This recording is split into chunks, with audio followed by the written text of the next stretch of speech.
Kailangan ba talaga nating mag-upgrade from Windows 10 to Windows 11? Honestly, I used to think they were pretty much the same. Just a few features from here and there. But after actually trying Windows 11 on an Acer Aspire Lite, my whole perspective changed. Talagang naramdaman ko guys na mas smoother na siya, smarter, and way more helpful for everyday school and work life.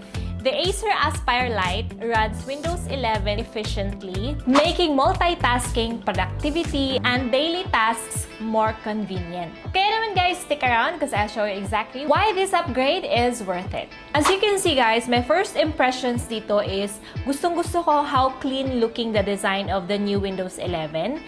The display has centered start menu, yung rounded corners niya, and its modern look. Yun naman yung Windows 11 dito, it gives off approachable feels for new users and even familiar for Windows 10 upgraders. And now guys, I'll show you some useful features that I like from Windows 11. So first is etong kanyang snap layouts feature. Ito guys, it is a multitasking features that helps you quickly organize open apps on your screen. At hindi lang yan guys, kasi meron din itong focus sessions. May built-in Pomodoro timer siya with Spotify integration. So it is perfect guys, like while you're working, you can pause for a short break using this Pomodoro timer feature. Meron din itong Teams integration, at eto guys, the collaboration made easy for you, especially sa mga young working professionals dyan and even sa mga students. Kasi in this feature guys, is you can jump into group projects or remote meetings without extra downloads. Just like this task integration,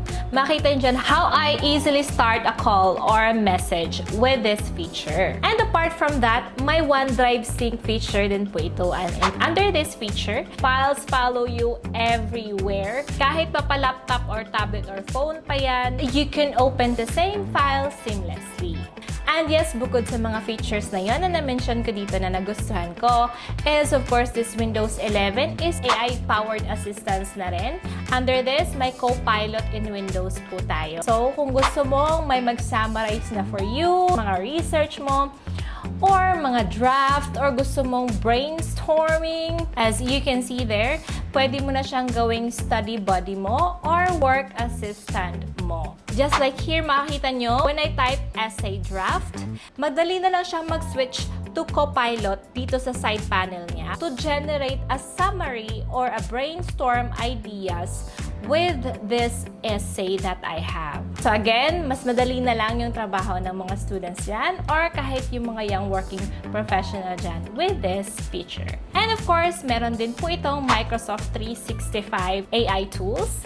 So dito naman guys, isa din sa pinaka nagustuhan ko and very useful. Kasi dito sa Word na to, it polishes your essay. And of course, it Excel spots trends in your data. And even sa PowerPoint, it suggests design layouts na din. So less effort na talaga yung gagawin nyo with this feature. Given na yung mga ideas dito, mamimili ka na lang. Made easier for you to do your homework, to do your projects, na hindi mo na kailangan mag-isip pa ng bonggang-bongga. And yes, meron din po itong Outlook and Teams AI. So under this guys, you can do the smart scheduling. So perfect to sa mga gusto ng may mag-smart scheduling na for you or meeting recaps and email drafting that really can save you hours. Para ka na talagang literal na may assistant with this feature. And now when it comes to performance naman, ang maganda dito sa Windows 11 is smooth talaga siya even sa kahit anong device na gagamitin mo. Kahit mga budget na laptop yan or even premium devices. And when it comes sa battery naman, ang maganda dito is it has battery optimization. So it stays powered through lectures or meetings and even sa commutes nyo. As you can see there, the laptop screen dimming slightly and the battery icon switching to saver mode. So guys, this isn't just an OS, it is an ecosystem. So my Word, my Excel, PowerPoint, OneNote, Outlook na siya, the essentials for school and work talaga. Kaya naman guys, masasabi ko din na itong Acer Aspire Lite na Windows 11 is fit din talaga to sa mga students or mga professionals dyan.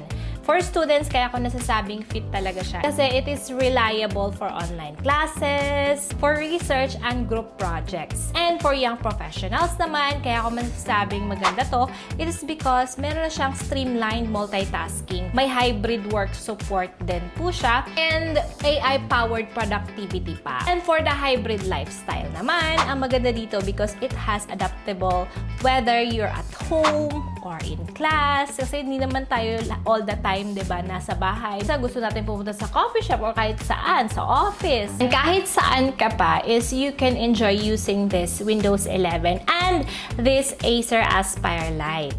Ayun yung mga features na nagustuhan at na-appreciate ko sa Windows 11 na masasabi ko talagang kailangan ko at talagang nagamit ko siya dito and appreciate ko talaga siya. Kasi talagang ngayon, iba na talaga ang trabaho kapag AI-powered na yung OS mo. Kapag AI-powered, mas mabilis, mas papadali yung trabaho mo, mas lesser yung effort, marami kang masisave talaga na oras. Yung Windows 11 kasi isn't just a facelift. It's a smarter, faster, and future-ready upgrade. Yung modern design niya, it keeps you focused, performance is smoother thanks to its smarter resource management and multitasking tools, lalo na itong snap layouts and virtual desktops that make studying or working way more Windows efficient. Plus, itong Copilot that is built right in helping you draft essays, analyze data, or even design slides in seconds. And let's not forget that yung Windows 10 support